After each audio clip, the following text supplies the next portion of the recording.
Mr. N. Ram, Director of the Hindu Publishing Group, former Editor-in-Chief of the Hindu Group of Publications, a trustee of the Asian College of Journalism in Chennai.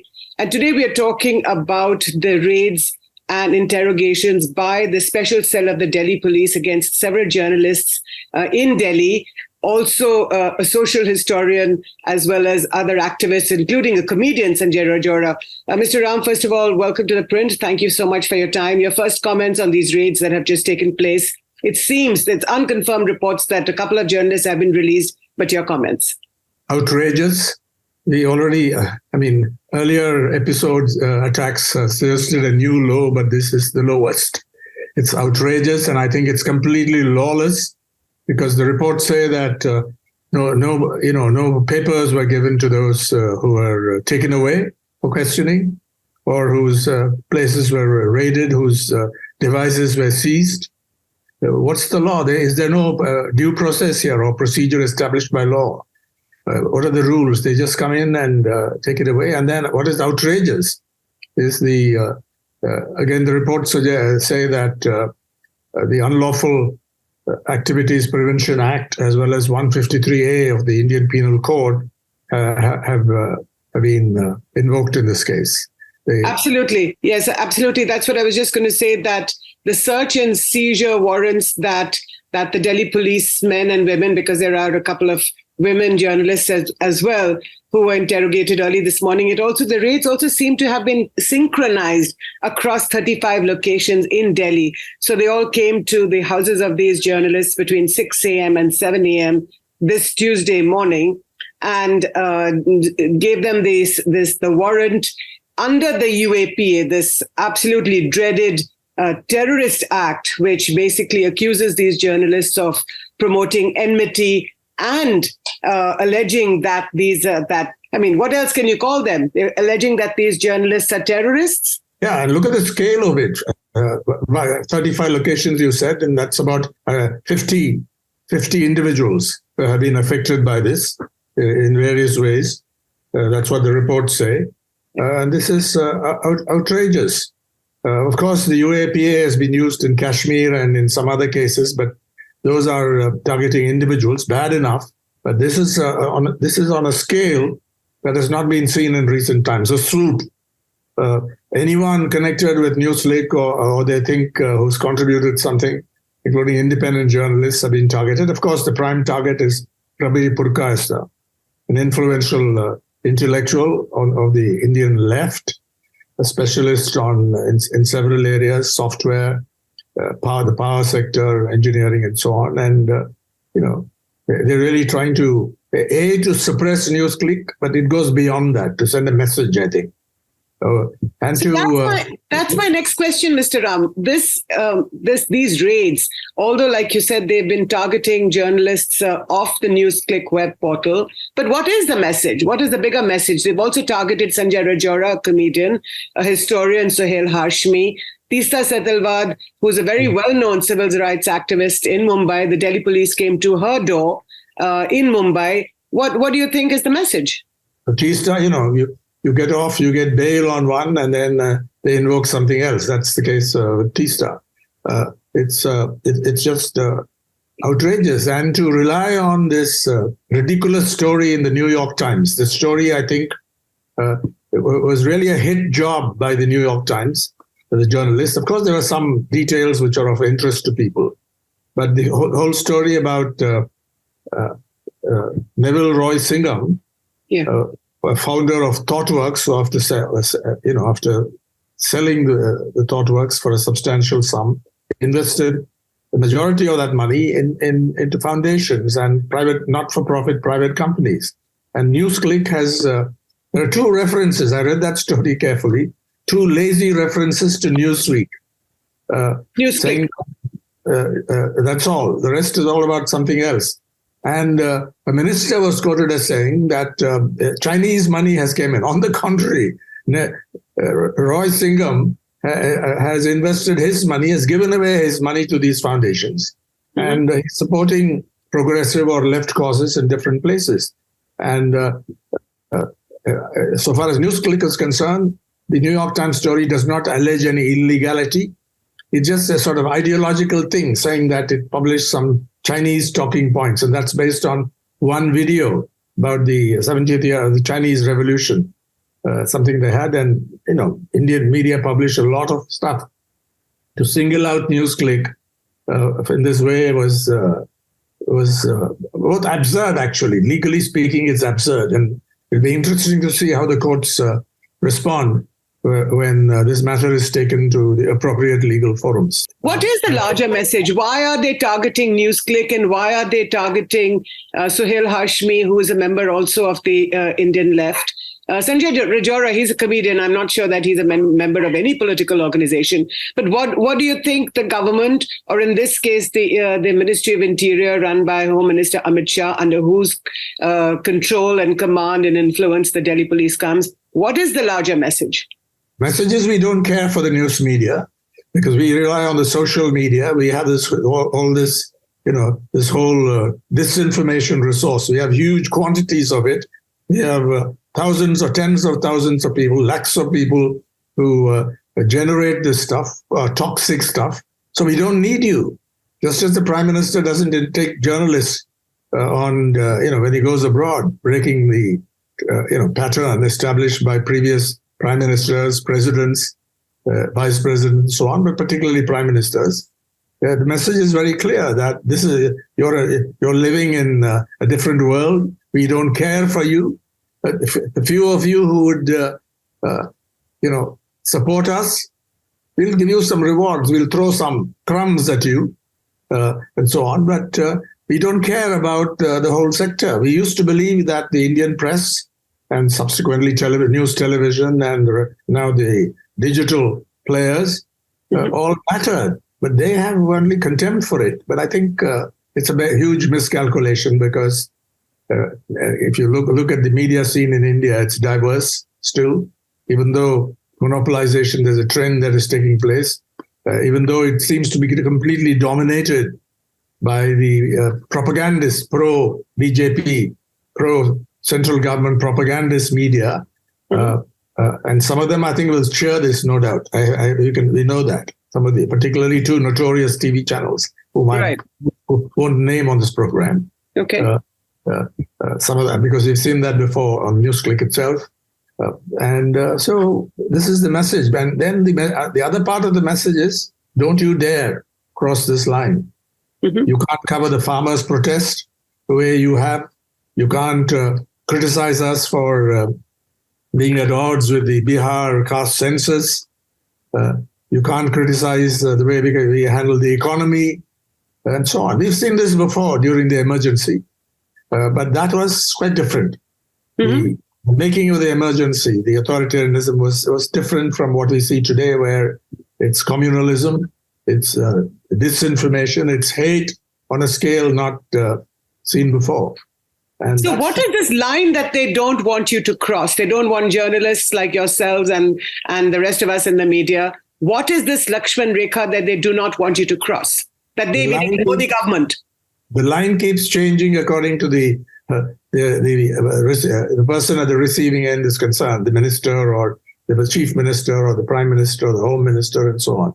Mm-hmm. So anything that looks hostile or looks overly critical, that's the line you shouldn't cross. And they also target, it is selective targeting. Although this, as I mentioned, the scale was huge this time, the operation itself, the sloop. But against Newsclick, it was against Newsclick primarily, about 25 to 30 people who are all either employees or journalists who've written for Newsclick, including some technicians, actually, not even journalists, but yes, primarily associated with the Newsclick web portal, apart from, of course, Sanjay Rajora and Suhail Hashmi. So why pick on a little, web portal? I mean, who cares about Newsclick? That's the reason they want to suppress it and send a message. Therefore, the message becomes even more important than the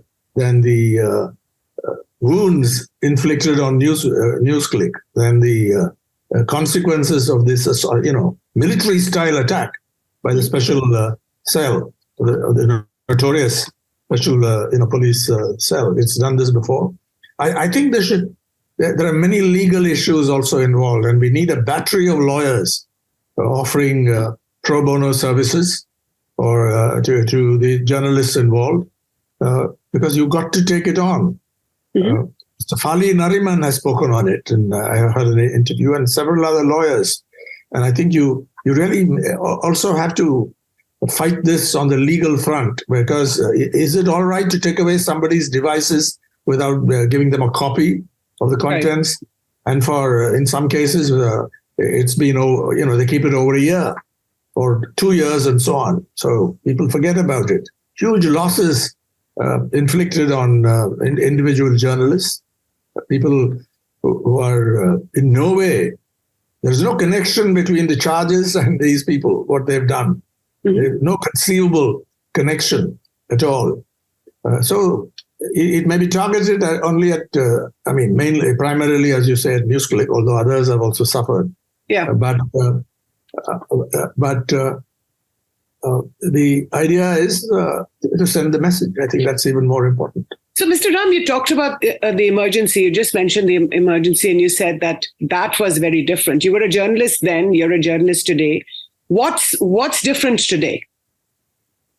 What's different is the right-wing ecosystem. The political ecosystem is very different from what we saw during the emergency. Not that was progressive, but now it's it's authoritarianism combining with communal hate, communal politics, Hindutva politics, and there is also, I don't think, in the history of independent India, big business, a government has enjoyed support from big business to this extent. Mm-hmm. Some of them may be privately critical, but the kind of overt support given by the biggest business entities and individuals, captains of industry, captains of digital services and so on, the huge, some of them titans. That nexus, I think, is also very different. We didn't see that during the emergency. During the emergency imposed by Prime Minister Indira Gandhi and her team, it was totally different. It was a different age. And now also because of the digital resources available, disinformation is huge, is oppressive. And it's very difficult to combat it by individual media organizations. So, but we owe Newsclick solidarity, support. I don't know whether the Press Council of India is going to take any stand, the chair and the others. I'm sure some of the journalists there will. But the Press Club of India has done well. Yeah. We issued a statement, and I would expect the Editors Guild of India and others to come out as well. In the past, they have highlighted it. International entities, organizations that support journalists' rights, free speech, freedom of the press will no doubt come out. There will be a response from major media in Western countries, and of course they'll say, they're all prejudiced and so on the other side. But I think we need to build up this campaign in solidarity with Newsclick and the journalists involved, regardless of your political and ideological orientation. You may completely differ with some of the articles they publish and so on, and their take on many issues, but you would not be much of a journalist, and you would not be a Democrat at all if you fail to respond to this outrageous swoop on journalists. So, Mr. Ram, you use the phrase Hindutva politics and its collusion with big business. I want to pick up on the Hindutva politics aspect of that, which is that now Atal Bihari Vajpayee was prime minister. He never hesitated to say that he was very much part of the RSS, the Rashtriya Swayamsevak Sangh. He said he was a Swayamsevak. And also during the emergency, when you were a journalist and people like you stood up against Indira Gandhi, it was a lot of the Jan Sangh politicians at the time, and I'm referring to L.K. Advani, who famously or infamously, however we want to describe it, said that the press at the time was asked to bend and it crawled. So on the one hand, you had the Jan Sangh or the ideologically right-wing leaders at the time, again, under Vajpayee's dispensation. Today, Prime Minister Modi, an elected Prime Minister, we all know that, and his government is cracking down on the press in this way. So why is this Hindutva politics different from what we've seen before? I think the whole movement has changed and has evolved into something which is far more authoritarian than it was, and also it's stronger. But why? Why do you think? Because they've captured a lot more space in the Indian political arena. New leaders have emerged who have, if you like, the Gujarat model of governance, and they come from a different generation and a different experience. The Vajpayees and the Advanis. In fact, I know both of them pretty well, and knew Mr. Vajpayee and know Mr. Advani pretty well. And they did stand up for freedom of expression at that time. And when they were in office, to be fair, nothing like this happened against the media. In fact, I remember Mr. Vajpayee coming to the Hindus 125th. Anniversary celebrations of 150 years of 125 years of our founding. Yeah, made a very fine speech, and we are, Mr. Advani also likewise. You can't fault him so far as this is concerned. These leaders are completely different, but they function in an environment where hate predominates. And you have all this disinformation at their command, where you need to rely far less on the media in their perception at any rate, in their reckoning at any rate. But Prime Minister Modi, Home Minister Amit Shah, and I could recount a lot of other people who, when the anniversary of the emergency comes around in June every year, and in the last 9 years that they've been in power, tweet a lot, make comments, speeches, remarks about how that India will never see those awful days again, those dark days of the emergency. They're constantly saying things like that. And yet we have this repressive, very fearful atmosphere today in the media. So how does that sort of cohere with each other? Yeah, this is different. Maybe you won't have a return of the emergency of that type, but you have something equally dark or even darker in some respects because of the fear that is being generated. I wouldn't say we've reached a stage yet because there are still spaces and there are still voices. We don't want to exaggerate the control that they have. We don't want to give up on this because during the emergency, the media gave up. There was a little underground press and so on. I remember that, but I don't think anyone really stood up to the extent. If they stood up, they went to jail. Stood up against the emergency. So this is even darker in many respects because there is a right-wing ecosystem which generates hate in a way the emergency did not. The emergency was in an innocent era, compared with this, where individuals dominated. Of course, it was very authoritarian. It was awful. Censorship was total. A lot of people are picked up, but the number of journalists who are picked up, relatively limited. Kuldeep Nair, I remember, and so on. It was an attack on politicians. But there was no need to prosecute journalists in this way. It's all under preventive detention, the Maintenance of Internal Security Act, and so on. Now, serious anti-terrorism legislation is being invoked and very draconian because it's almost impossible to get bail. So these journalists, like we said at the beginning of this program, that a couple of journalists, I believe, Urmilesh and Anindya Chakrabarti, both of them with Newsclicks, it seems that they've been let off by the Delhi police. But these are still not confirmed reports. We hope by the time this program goes on air that they will be let off like the others. But my question remains, which is that Indira Gandhi then belonged to the Congress party, today the BJP, in power for the last 9 years. So in a sense, this relationship with the media, whether it's the Congress party or the BJP, it's a very fractious relationship with the media. Wouldn't you agree? Or do you think that there is a difference between the Congress and the BJP? The India Alliance, the India Coalition has issued a statement, but my question to you is, about the Congress and the BJP and their relationship with the media. Yes, both have been quite fractious, but this is in a different sense. These are early days, in fact, because you didn't see this happening in the first term to this extent. Once they've consolidated their position, they think they're getting stronger, then these are being unleashed. As for the Congress, I think you had a period where, let me say, now one of the most, somebody who had a complete dominance in the Lok Sabha was Rajiv Gandhi, Prime Minister Rajiv Gandhi. Right.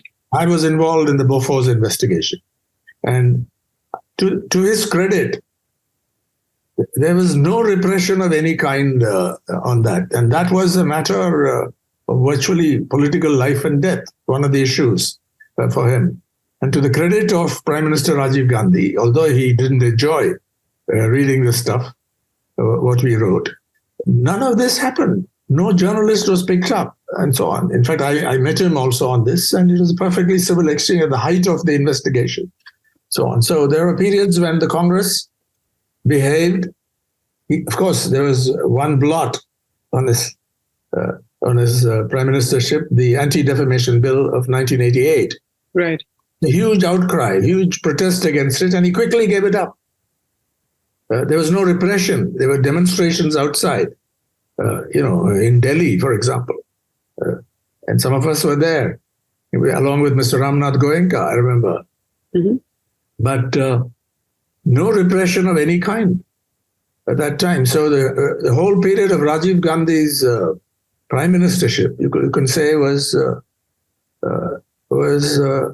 respectful of freedom of the press, no question about it. There was a short-sighted attempt to bring in, to recriminalize the law of criminal defamation, to make it more draconian. Mm-hmm. But once the opposition came out on the streets, the protest was on the streets, it was given up, and that was it. And earlier, of course, during Jawaharlal Nehru's period, or Lal Bahadur Shastri's prime ministership, however short-lived it was, relations with the media, as far as I know, were pretty good. So you spoke of your association with Mr. L.K. Advani. He's a very senior politician today in his 90s. Have you talked with him about the freedom of the press, about the emergency when people like him stood up? They went to jail for the freedom of the press and for democracy, of course, of which the freedom of the press is a big part. What does he say about it? Do you remember any conversations with him on this subject? Yes, he strongly supported, I remember, Bofor's investigation. And I remember a meeting at the Mumbai Press Club where he came after his dream, perhaps, of becoming prime minister ended. He spoke very eloquently for freedom of the press. And I think there must have been many other occasions. And also as INB minister, post-emergency, he supported autonomy for All India Radio and Doordarshan. Unfortunately, what is the state of that autonomy?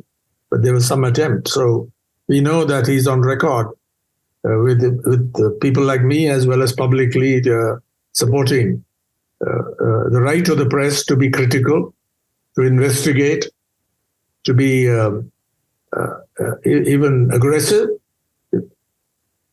in investigation, to bring out facts. And that's all that I know. And of course, his contribution also to what is happening in the present can't be forgotten. His Rath Yatra and so on, which really started the whole thing. Right. The view of citizenship, you can criticize them on many issues. But so far as the news media are concerned, I have no quarrel with them. So, Mr. Ram, particularly with Mr. Advani, who now I think is too old. So I have not called on him recently to ascertain his thinking. Didn't want to bother him, but I'm sure it's not changed. So last couple of questions, Mr. Ram, and this comes up a lot in conversations amongst the media, which is about Prime Minister Modi, that in the last 9 years that he's been in power, very strong, very powerful prime minister, amongst the most powerful that India has seen, but has not had a press conference to the media, an open press conference where people ask him questions.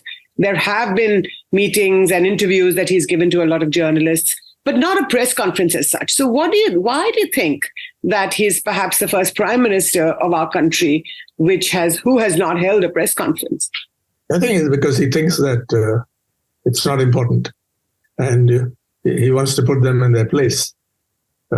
So that's what it is. I think it's given the social media resources at their command. There's no need to deal with the press. And if I want to say something, I'll do it in my own way. I'll call somebody and offer it, and that'll be grabbed by anyone who's offered an interview or a few words.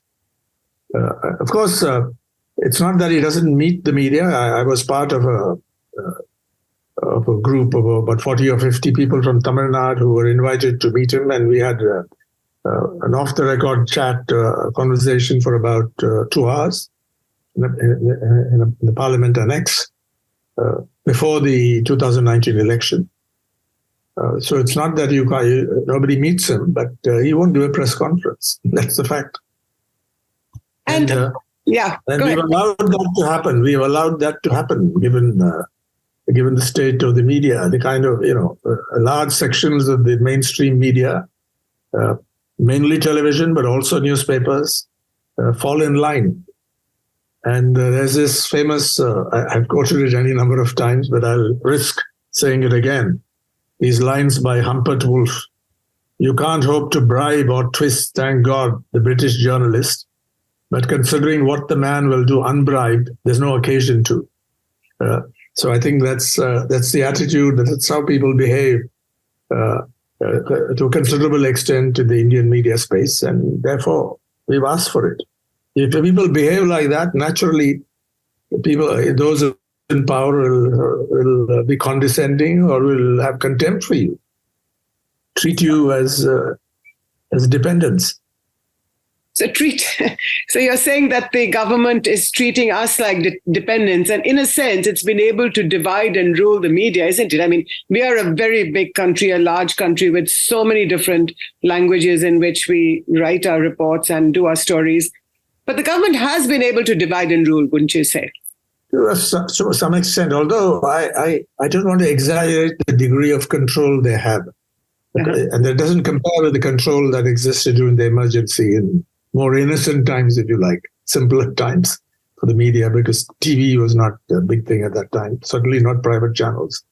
But there are a lot of voices out there, a lot of spaces, and divide and rule. Yes, there is a polarization, reflecting political polarization. But don't forget, there are also state governments. It's not just the central government. State governments that are intolerant. See what in UP and other places, and even in Punjab, and so on. It's not just the BJP. There are others who are quite intolerant, to put it politely, and they show the same kind of tendencies, even though they're not Hindutva in some cases, or several cases. Absolutely, like Mamata Banerjee, the Chief Minister. But like you say, I come from Tamil Nadu. Hats off to the government there so far. There's been some hostile stuff in the media. No action has been taken. And if anything was taken by police, it's immediately reversed. And we need more states like that. Similarly, I think Kerala. And I don't know about Andhra Pradesh. We have to look at these things carefully. West Bengal had a problem. Yeah. West Bengal had a problem. You remember that people, the cartoonist who was picked up, the caricaturist, and then he was arrested and put into jail because Mamata Banerjee, the chief minister, didn't like the caricature he made of her, which was another unfortunate incident.